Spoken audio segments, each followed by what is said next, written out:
So, what if the reason you are just so utterly exhausted at the end of the week isn't because you're doing too much, but, well, because you're actually doing absolutely nothing that matters? Oh man, that is a deeply uncomfortable question to start with because usually, when we look at a packed calendar, we just have this ingrained expectation of productivity. Right. It's visible, it's quantifiable. Exactly. You see a schedule completely blocked out from 8 in the morning until like 6 at night, and you just point to it and say, wow, look at all that getting done. It's comforting, honestly. But then you step back on a Friday afternoon and you look at the blur of everything you supposedly accomplished, and suddenly that comfort just vanishes. Yeah, you realize that you haven't actually moved the needle on anything of substance. Which is the absolute definition of the modern burnout trap. And that is exactly what we are getting into today. So, welcome to today's deep dive. We know you, our listener, are probably balancing a million different inputs right now. Hmm. Trying to learn, trying to grow, trying to keep up without drowning in information overload. Totally. So, our core mission today is to cut through that noise. We are going to explore the critical difference between things that merely pass and things that actually endure. And we are pulling from a really fascinating stack of sources for this deep dive, Yeah, we have this rich essay we're looking at titled The First Duty on Listening, Labor, and What Endures. which is remarkable because of the sheer variety of thinkers it weaves together. I mean, you've got Stoic philosophers, theologians, management theorists, sports coaches. And even Nelson Mandela. Right. People from wildly different eras and disciplines, all converging on the exact same undeniable truth about human effort. Okay, let's unpack this. Because we live in a world that constantly demands that we be busy. We really do. But this stack of sources poses a radical premise. Like, what if our obsession with motion is actually destroying our ability to create lasting value? Well, to understand how to build what endures, we first have to identify exactly what we are getting wrong in our daily routines. And there's a story from Anthony DeMello that perfectly diagnoses this, right? Yes, it plays out sort of like a Zen koan. A master tells his disciples that wisdom reveals itself in action, not in words. So the disciples just completely plunge into frantic activity. Pretty much. Desperately wanting to be good students, they just start doing everything all at once. Just maximum output. Right, maximum output. But the master just laughs at them. He looks at their frenzy and says, that isn't action, that's motion. Wow. And what's fascinating here is how we conflate the appearance of progress with actual action. We do it all the time. Packed schedules, endless meetings. It makes me think of running on a treadmill versus running to an actual destination. Oh, that's a great analogy. Right. Like if you spend an hour sprinting on a treadmill, you are going to end up exhausted, sweaty, and feeling like you did a massive amount of work. But you haven't actually gone anywhere at all. Exactly. The scenery hasn't changed. But if you run across town to a specific destination, you expend the exact same amount of energy, but you arrive at a new place. Both leave you totally tired, but only one actually alters your reality. And the Stoic philosopher Musonius Rufus has a really brutal reality check about this. Oh yeah, I love this part. He says that if you achieve something good through hard work, the labor passes, but the good remains. But conversely, if you do something shameful for the sake of pleasure, the pleasure passes, but the shame remains. It all comes down to what is left standing when the dust settles. And that is the ultimate metric for your own life. We are constantly choosing between those short-term sensations and long-term realities. William Osler, the great physician, warned against this exact trap too. He called it the scattering of effort. Right, and his prescription was to live in day-tight compartments. Focus on one grain of sand at a time, one task at a time. Because when you scatter your effort, you feel incredibly productive, but you produce very little that lasts. Which brings us to Simon Sinek's observation about leadership. What's fascinating here is that he says average leaders give their people something to work on. Like just doing tasks, pure motion. Exactly, Yeah. just filling time. But great leaders give their people something to work toward.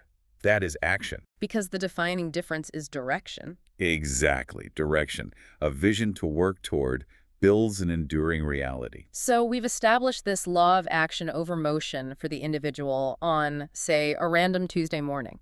Hmm. But this concept doesn't stop at personal productivity. It scales up to massive organizations and even down to our physical biology. It absolutely does. The exact same principles govern systems of any size. Like with Peter Drucker. Yeah, the management theorist Peter Drucker spent his entire life studying organizational behavior. And he arrived at a conclusion that feels almost spiritual in its simplicity. Which is? He stated that the true purpose of a corporate enterprise isn't quarterly profit. It isn't shareholder value in the narrow, immediate sense. The true purpose is maximizing its wealth-producing capacity. Wait, let's define that. Wealth-producing capacity, not just the output, but the ability to generate output. Exactly. It is the ongoing compounding engine that creates value over time. Okay, that makes sense. To understand how this works in practice, Drucker compared different global business models. He looked at the traditional American framework championed by people like Ralph Kordner at GE. And that model was all about balancing the interests of stakeholders, right? Yes, juggling shareholders, customers, employees, and suppliers. Which, I have to admit, sounds incredibly reasonable on paper. Like, balance is usually a good word. It sounds great. If I have a company, I have employees wanting raises, shareholders wanting dividends, customers wanting cheap products. It's a tug of war. You have to balance it. It sounds diplomatic, yeah, but think about the mechanism of balance in a tug of war. It's a zero-sum game. You are constantly extracting from one side to appease the other. Ah, I see. If we connect this to the bigger picture, Drucker pointed out that the German and Japanese institutional models didn't try to balance anything. They didn't play the zero-sum game. What did they do instead?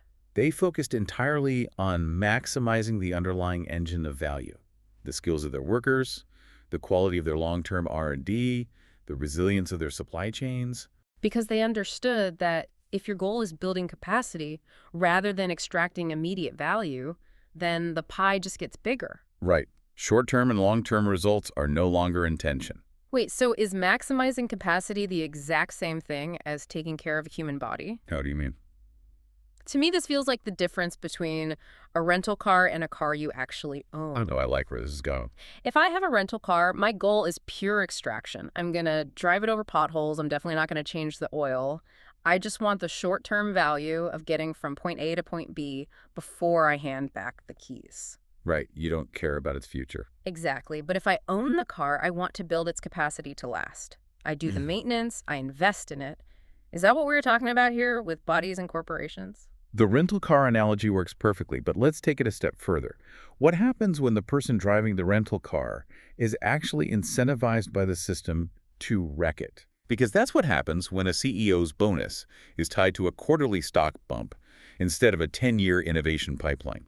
You extract the value, the engine starts knocking, and you jump ship before it explodes. That is dark, but entirely accurate. And Coach Dan John, the physical training expert, explains this perfectly through the lens of the human body. He offers 3 givens about training. Okay, what's the first one? First, the body is one magnificent piece, so you have to treat it as a single interconnected system. Makes sense. Second, in training, everything works for about 6 weeks, meaning you can get away with a bad routine or a starvation diet for a short while. But it catches up to you. Exactly. And his third given is the real law of the universe. Yeah. Time magnifies all deficiencies. Time magnifies all deficiencies. That is powerful. Yes. If an athlete neglects their mobility or recovery to just chase short-term gains on the bench press, time will not hide that neglect. It will amplify it until a tendon snaps. And the parallel to a massive corporation is exact. Totally. If a company acts like your rental car, extracting short-term profit, while neglecting its people or its actual wealth-producing capacity, it is running a one-way clock to a breakdown. Because both the body and the enterprise reward patience. And they both severely punish the confusion of motion for action. Which brings us to a rather uncomfortable realization. Yeah, if organizations must focus on their wealth-producing capacity, we have to objectively look at who actually produces that wealth. Right. What happens when the system itself is inherently imbalanced?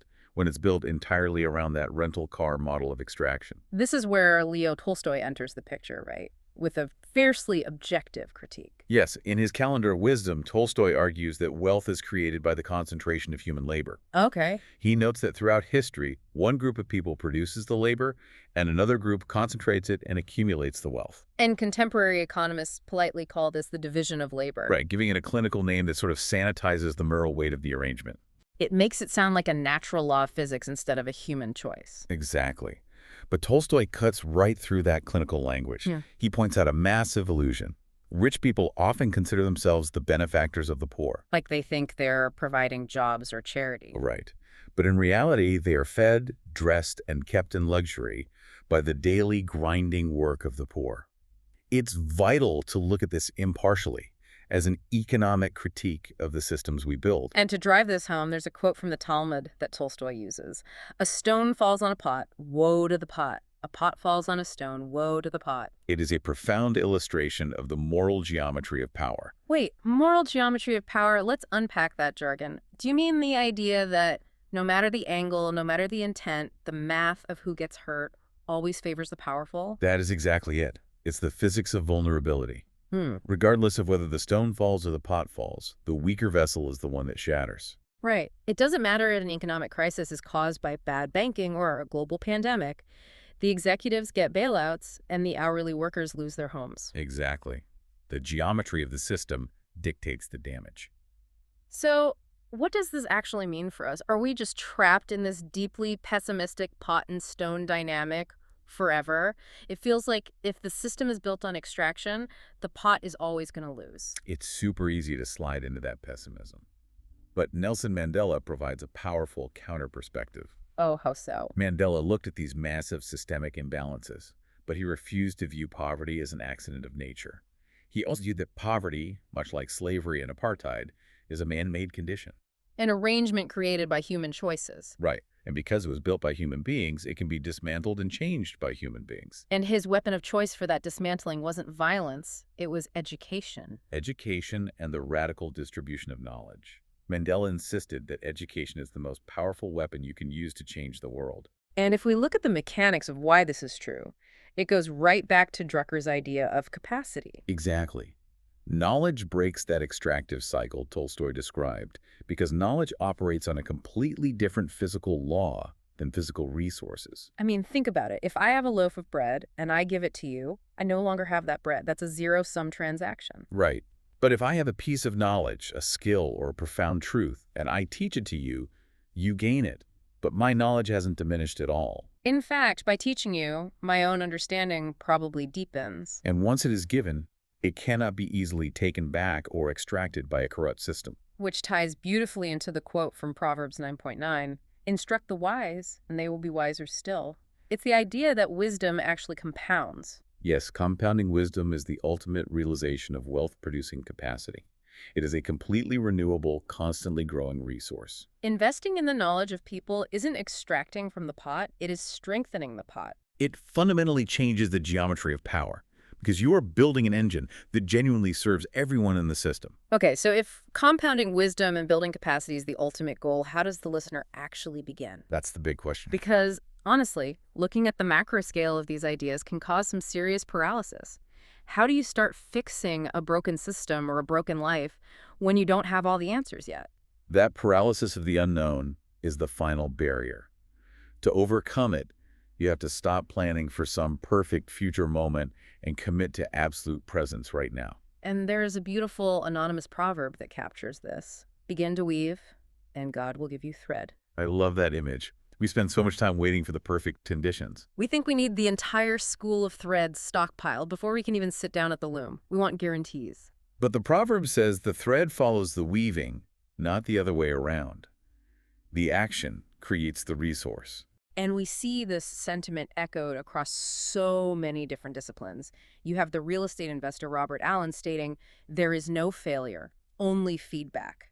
Every stumble is just thread for the next weave." You have Coach Tony Dungy reminding his players that every opportunity matters regardless of its size. You don't wait for the championship game to start trying. And then you have the writer May Sarton, who warns against holding back your personal truth because you're afraid of alienating an imaginary reader. The imaginary reader. That is such a profound concept. We project judgment from people who haven't even seen our work yet. We invent critics in our own minds, and we use their imaginary judgment as an excuse to stay safely on the treadmill of motion, never actually taking action. It's temporal blindness. We worry about a future that doesn't exist so much that we completely miss the reality of the present. Here's where it gets really interesting, though. There is a lyric from Peter Breinholt that captures the tragedy of this temporal blindness perfectly. He says, "Now here is the best of my days, but I don't really know it yet." We are so often incapable of seeing the present moment as the gold it actually is. And presence is everything. It really is. This need for presence connects back to the most fundamental, foundational action of all, listening. Right. There's a powerful story recounted by Ryan Holiday about a young Angela Merkel. Long before she led Germany, she was just a young girl waiting on a street corner for her father. And her father was a busy pastor, right? Constantly tending to his congregation, constantly in motion. Yeah, he would tell her he'd be right back, and then hours would pass while she waited in the cold. And it's important to note, he wasn't a malicious or unkind man. He was doing supposedly important work. He wasn't malicious, but he was not listening. He wasn't listening to the small, urgent claim his own daughter had on his word. Holiday points out that it wasn't the physical absence itself that wounded her the most. It was the gap between the promise and the reality. Because trust is incredibly fragile. When it is broken, even in small ways like a parent consistently being late or a manager ignoring an employee's feedback, it requires a long, arduous excavation to rebuild. Oh, I have to push back here, or at least play devil's advocate. Sure, go for it. We've talked about massive corporate models, the physics of power and poverty, dismantling global inequality with education. Is listening really enough to solve all these massive systemic problems? It sounds a bit like a Hallmark card solution to a macroeconomic crisis. I'm glad you challenged that, because it does sound simplistic on the surface. Yeah. But look at the quote from the theologian Paul Tillich. The first duty of love is to listen. Okay. Listening is not the final magical solution to corporate greed or poverty, but it is the absolute, non-negotiable prerequisite for any real action. Prerequisite. Yes. Yeah. Think about the definition of resilience, the ability to withstand or recover quickly from difficult conditions. To be resilient, you first have to be entirely grounded in reality. Right. You cannot build a company's capacity if you don't listen to the market or your workers. You cannot teach the wise so their knowledge compounds if you don't listen to what they actually need to learn. And you certainly cannot begin to weave the thread if you refuse to be present to the reality of the person or the moment standing right in front of you. Listening is the first action that breaks the cycle of empty motion. Wow. So what a journey today. We started by recognizing the trap of empty motion, that treadmill of busyness that exhausts you without taking you anywhere. All right. We looked at how prioritizing extraction over capacity destroys our physical bodies and our largest corporations. We examined the crushing human cost of that extraction, but also the hope found in the compounding power of wisdom and education. And finally, we arrived at the realization that all of this, every bit of lasting action, starts with the quiet, radical act of presence and listening. As the thinkers we explored remind us, the labor passes, the motion passes, the temporary pleasure passes. But what remains is the capacity you built and the trust you honored. Which raises an important question to consider as we wrap up. Remember earlier when Coach Dan John said that time magnifies all deficiencies? Yeah, the third given of the universe. Well, if listening is love's first duty, what is the small, broken promise or unlistened to voice in your own life right now that time is quietly amplifying? Oh, wow. Will you catch it while it's still motion? Or wait until it requires a long excavation to rebuild? Now, that is something to truly mull over as you look at your calendar this week. Thank you so much for joining us on this deep dive. We hope it helped you separate the motion from the action in your own life. Keep asking questions, stay curious, and keep learning. We'll catch you next time.